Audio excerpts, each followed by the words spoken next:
सबसे पहले मैं आम आदमी पार्टी के राष्ट्रीय अध्यक्ष अरविंद केजरीवाल जी का और आम आदमी पार्टी के पूरे विधायक दल का धन्यवाद करना चाहूंगी कि उन्होंने मुझ पर इतना भरोसा किया और विधायक दल के नेता की जिम्मेदारी दी।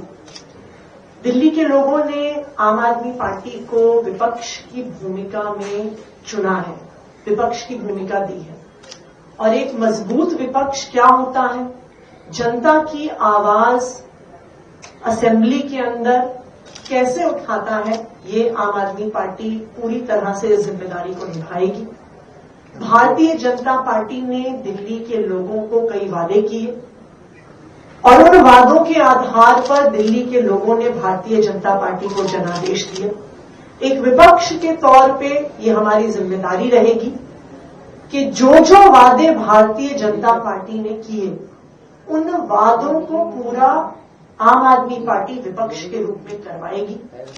सबसे जरूरी और सबसे महत्वपूर्ण जो वादा प्रधानमंत्री नरेंद्र मोदी जी ने खुद किया कि पहली कैबिनेट की मीटिंग में दिल्ली की हर महिला को 2,500 रुपए की राशि देने की योजना पास की जाएगी और 8 मार्च तक पहली किश्त आ जाएगी।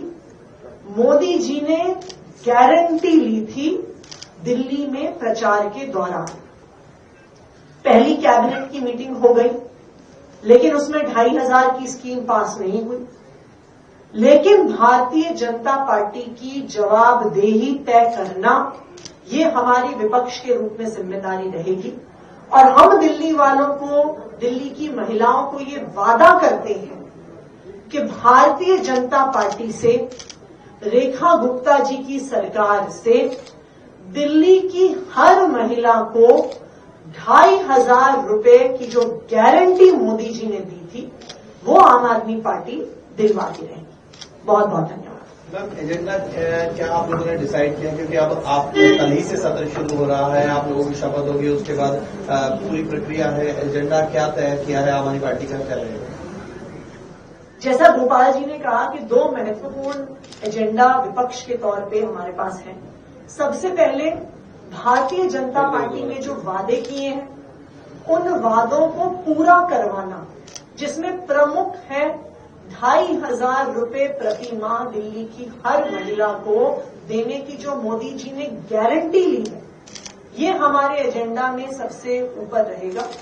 दूसरा, ऐसा सुनने में आया है भारतीय जनता पार्टी की सरकार के मंत्रियों के बयानों से कि आम आदमी पार्टी की सरकार ने, अरविंद केजरीवाल जी ने जो काम किए हैं उन कामों को बंद कराने की अगर कोशिश की जाएगी।